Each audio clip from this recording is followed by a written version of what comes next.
Hey guys, welcome back to another video. Sorry guys, I don't know how to properly do it. So unfortunately, I think I might do. But anyway, today I'm going to be reading the first chapter of A Stray Cat Named Bob by James Bowen. And that's him, like, right there. And that's Bob. And in the film, you'll be happy to know that Bob actually, the cat, plays himself in the film, but James does not. But anyway, I will be reading the blurb for each book, so I need my glasses. If you do not know, I need to wear glasses for reading, for watching videos, or anything like that, or like watching TV.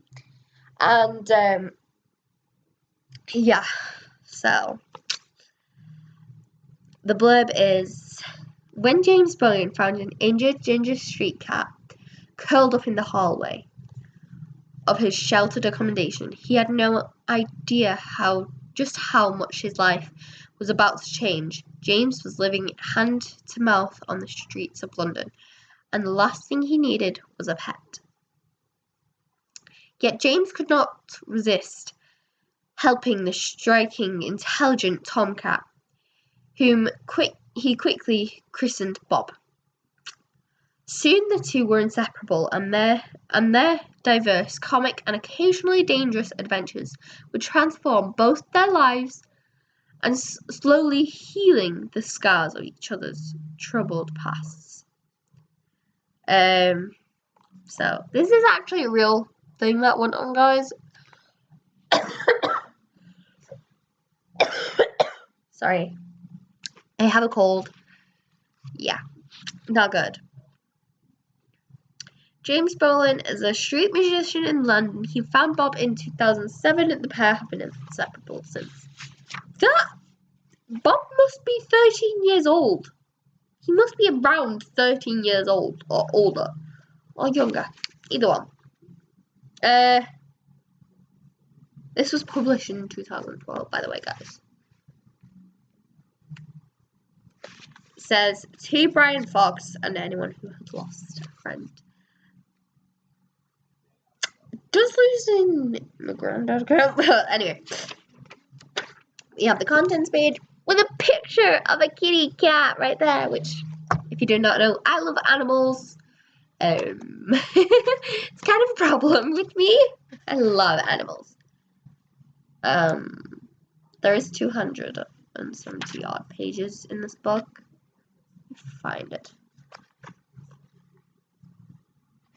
280 if you count the last page, which is just like Bob information stuff. So 279 pages in this book.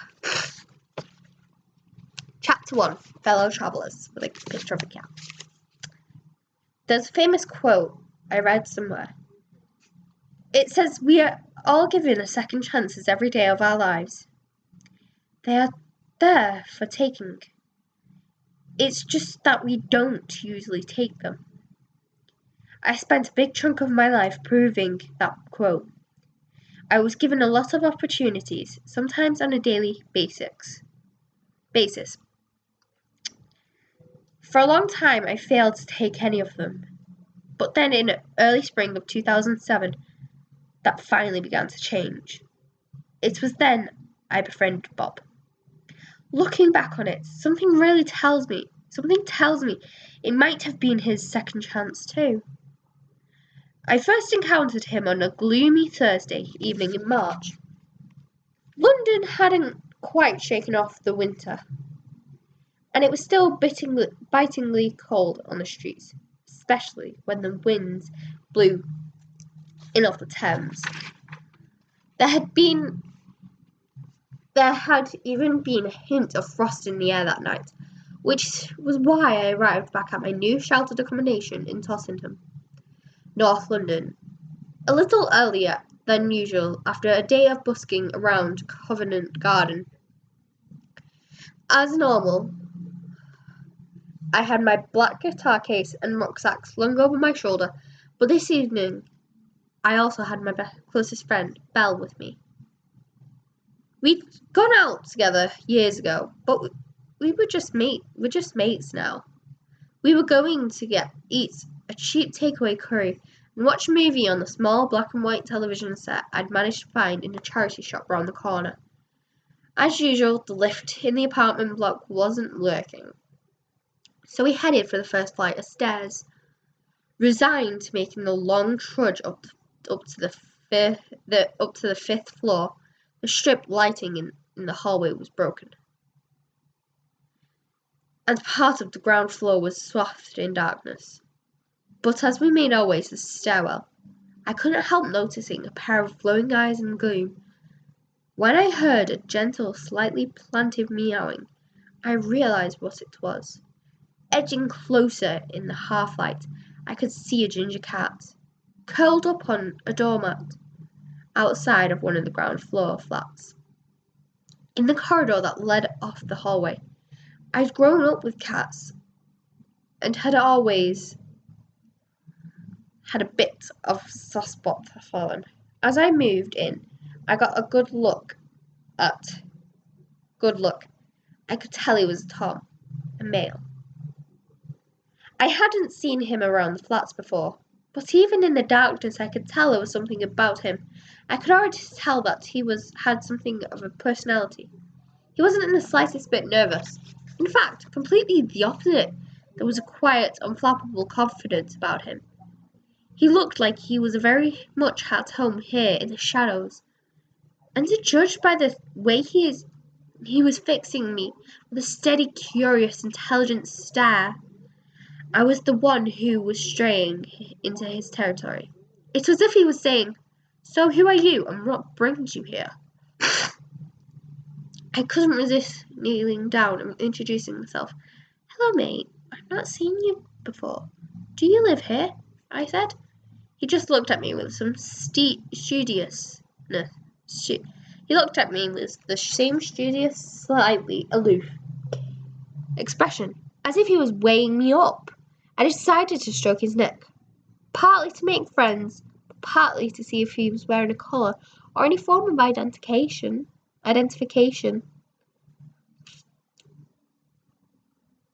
It was hard to tell in the dark, but I realised there was nothing, which immediately suggested to me that he was stray. London had more than its fair share of those. He seemed to be enjoying the affection and began brushing himself lightly against me.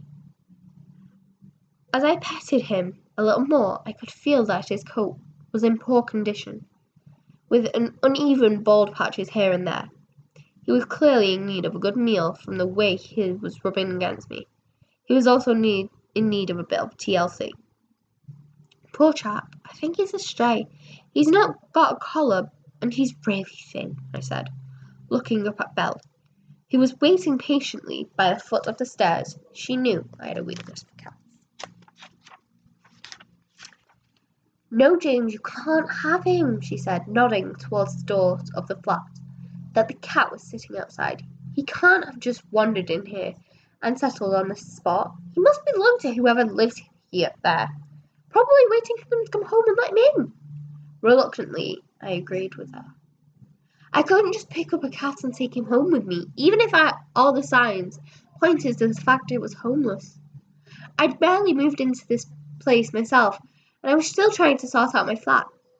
What if it did belong to the person living in the flat?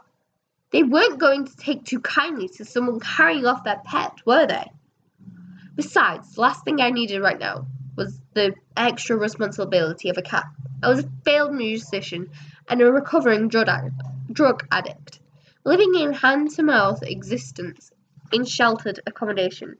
Taking my responsibility for myself was hard enough. The following morning, Friday, I headed downstairs to find the ginger Tom still sitting there.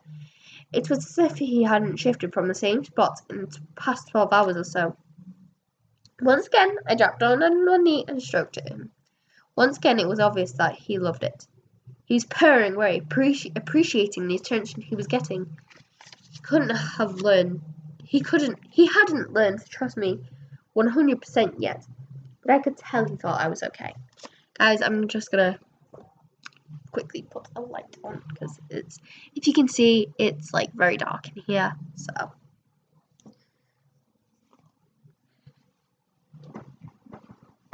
I do have shorts on, by the way, that just rolled up because I was sat on a blanket. See? Shorts. So, like, really cool in here. Oh. I guess we'll go with that one. So, I think that looks a little bit better right now. I am sat right next to a window, by the way, guys. So, it is daytime, I promise. But it's just, like, really dark in here. It's also really cold in here. But anyway, don't worry. This video is going to be, like, really long, but that's okay. We don't mind extra long videos, do we? Especially seeing as we're reading. In the daylight, I could see that he was a gorgeous creature. He had a really striking face with amazingly piercing green eyes. Although looking closer, I could tell that he must have been in a fight or an accident because there were scratches on his face and legs. As I guessed, the previous evening, his coat was in very poor condition. It was very thin and weary in places, with at least half a dozen bald patches. Where you could see the skin, I was now feeling genuinely concerned about him. But again, I told myself that I had more than enough to worry about, getting myself straightened out. So, more than a little reluctantly, I headed off to catch the bus from Tottenham to central London and Covent Garden, where I was going to once more try and earn a few quid busking.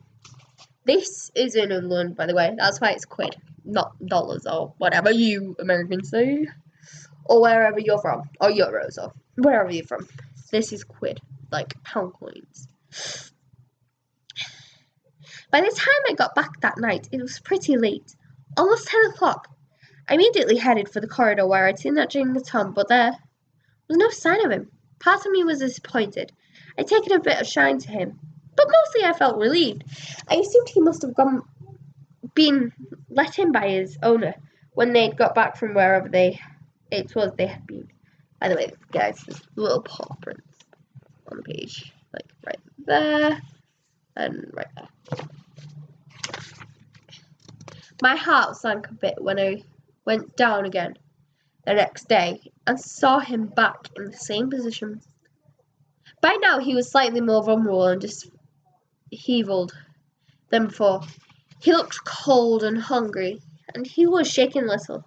Still here then, I said, stroking him. Not looking so good today. I decided that this had gone on long enough, so I knocked on the door of the flat. I felt I had to say something. If this was their pet, there was no way to treat him. He needed something to eat and drink, and maybe even some medical attention. A guy appeared at the door.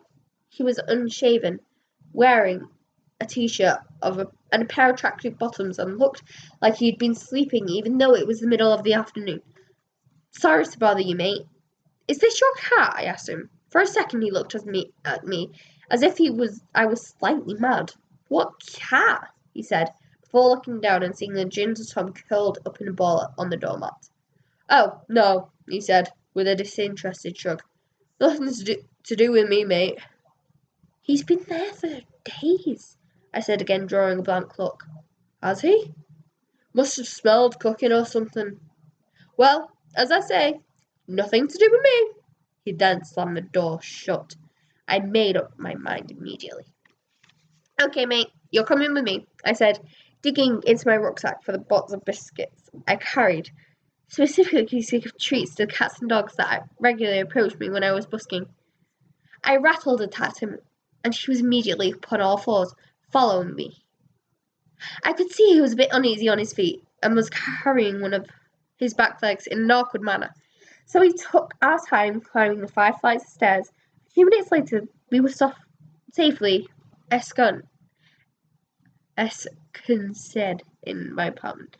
My flat was threadbare.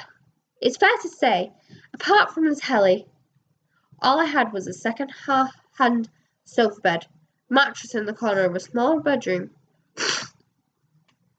and in the kitchen area, a half-working refrigerator, a microwave, a kettle, and a toaster. There was no cooker. The only other thing in my flat was my books, videos, and knickknacks. I'm a bit of a magpie. I collect all sorts of stuff from the street. At that time, I had broken a parking meter in one corner and a broken mannequin with a cowboy hat on its head in another. A friend once called my place the Old Curiosity Shop. Well, as he sussed out his new environment, the only thing that Tom was curious about was the kitchen. I fished out some milk from the fridge, poured it into a saucer, and mixed that with a bit of water. I know that contrary to popular opinion, milk can be bad for cats, because in fact they are actually lactose intolerant. He lapped it up in seconds. I had a bit of tuna in the fridge, so I mixed it up with some mashed up biscuits and gave that to him as well. Again, he wolfed it down. Poor thing, he must be absolutely starving, I thought to myself. After the cold and dark of the corridor, the flat was a 5-star luxury as far as the Tom was concerned. He seemed very pleased to be there, and after being fed in the kitchen, he headed for the living room, where he curled up on the floor near the radiator. As I sat and watched him more carefully, there was no doubt in my mind that there was something wrong with his leg. Surely enough, when I sat on the floor next to him, he sat and started examining him. I found that he had a bit of an abscess on the back of his rear right leg. The wound was the size of a large canine's tooth-like, which probably gave me a good idea of how he'd got it. He'd probably been attacked by a dog, or possibly a fox. That he had stuck its teeth into his leg and clung onto him, as if he'd tried to escape. He also had a lot of scratches on his face, not far from his eye, and others on his coat and legs. I sterilized the wound as best as I could, putting him in the bathtub and then putting some non-alcoholic moisturizer around the room and some Vaseline on the wound itself. A lot of cats would have created havoc if I tried to treat them like that, but he was as good as gold. He spent most of the rest of the day curled up on what was his already favourite spot, near the radiator. But isn't that like all cats? They like to be warm, even though they've got a nice fur. They like to be warm, which I've learned about my cats. Sorry, guys. Definitely tell I'm from England because of my accent, but yeah. Sorry. If you do hear music, I'm sorry, that's downstairs. This is my living room and I'm upstairs, but I live in a pub, so you hear music.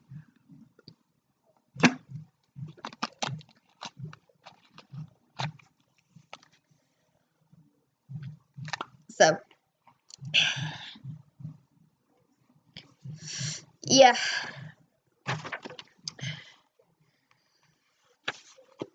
But he also roamed around the flat a bit every now and again, jumping up and scratching at whatever he could find. Having ignored it earlier on, he now began to find a mannequin in the corner a bit of a magnet. I didn't mind. He could do whatever he liked to it. I knew Ginger Tom could be very lively and could tell he had a lot of pent-up energy. When I went to stroke him, he jumped up and started pawing at me. At one point, he got quite animated, scratching furiously at and almost cutting my hand. "Okay, mate, calm down," I said, lifting him off me and putting him down on the floor. I knew that young males who hadn't been neutered could become extremely lively.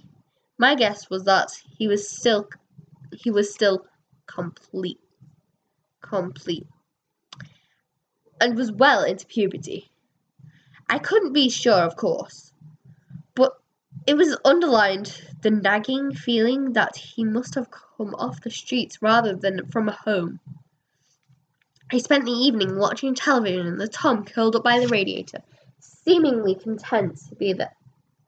He only moved when I went to bed, picking himself up and following me into the bedroom, where he wrapped himself up into a ball by my feet at the edge of the bed. As I listened to his gentle purring in the dark, it felt good to have him there. He was company. I guess I'd not had a lot of it lately. Sorry guys, bad habit, but I want to know when this chapter ends.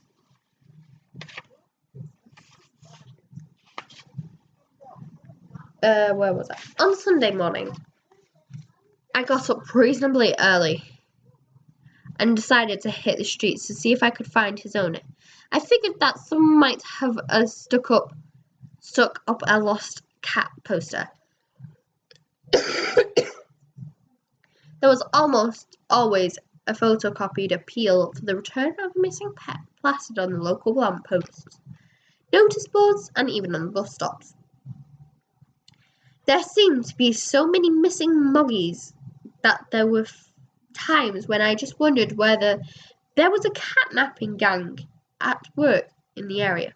Just in case I found the owner quickly, I took the cat with me, attaching him to a leash I'd made out of a shoelace to keep him safe. He was happy to walk by my side as we took the stairs to the ground floor. Outside the block of flats, the cat began pulling on the string lead as if he wanted to head off. I guess that he wanted to do his business. Sure enough, he headed off into a patch of greenery and bushes adjoining a neighbouring building and had disappeared for a minute or two to heed nature's call. He then returned to me and happily slipped back into the lead. He must really trust me, I thought to myself. I immediately felt that I had to repay that trust and tried to help him out. My first port of call was the lady who lived across the street. She was known locally for looking after cats. She fed the neighbourhood strays and got them neutered, if necessary. When she opened the door, I saw at least 5 cats living inside. Goodness knows how many more she had out the back. It seemed that every cat for miles headed to her backyard, knowing it was the best place to get some food. I didn't know how she could afford to feed all of them. She saw the Tom and took a shine to him, and straight away offering him a little treat. She was a lovely lady, but didn't know anything about where he'd come from. She'd not seen him around the area. I bet he's come from somewhere else in London. Wouldn't surprise me if he's been dumped, she said. She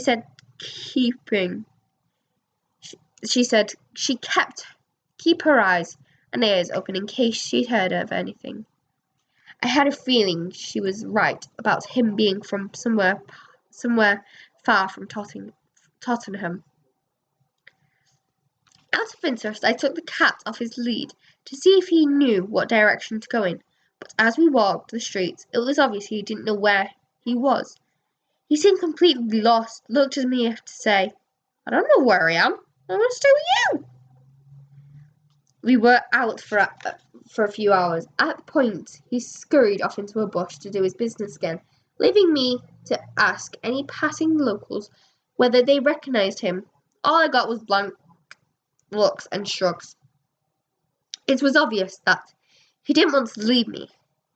As we wandered around, I couldn't help but wondering about his story, where he'd come from, and what sort of life he'd led before he'd come and sat on the mat downstairs.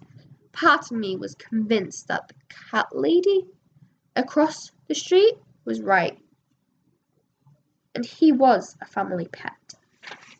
He was a fine-looking cat and had probably been bought for Christmas or someone's birthday. Gingers can be a bit mental, and worse if not neutered, as I'd already seen. They can get very dominant, much more so than other cats. My hunch was that when he'd become boisterous and frisky, he had also become a little too much to handle. I imagined the parents saying, enough is enough, and rather than taking him to a refuge or the RSPCA, sticking him in the back of the family car, taking him for a drive, and throwing him out into the street or onto the roadside. Cats have a great sense of direction, but he'd obviously been let loose far from home and hadn't gone back. Or maybe he'd known that it wasn't really home at all and decided to find a new one. My other theory was that he'd belonged to an old person who'd passed away. Of course, it was possible that it wasn't the case at all. The fact that he was house-trained was the main argument against him having been domesticated. But the more I got to know him, the more convinced I was that he had definitely been used to being around one person. He seemed to latch onto people whom he thought would look after him. That's what he done with me. The biggest clue about his background was his injury, which looked nasty. He definitely picked that up in a fight. From the way it was leaking pus, the wound must have been a few days old, maybe in a week. That suggested another possibility to me. London had always had a large population of street cats, strays who wandered the streets, living off scraps and the comfort of strangers. 500 or 600 years ago, places like Gresham Street in the city, Green, and Drury Lane used to be known as cat streets, and were overrun with them. These strays are the flotsam and jetsam of the city, running around fighting for survival on a daily basis. A lot of them were like this: Ginger Tom, slightly battered, broken creatures. Maybe he'd spotted a kindred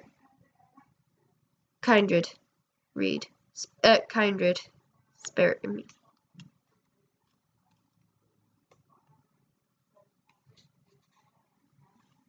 So that was chapter 1. Let's see.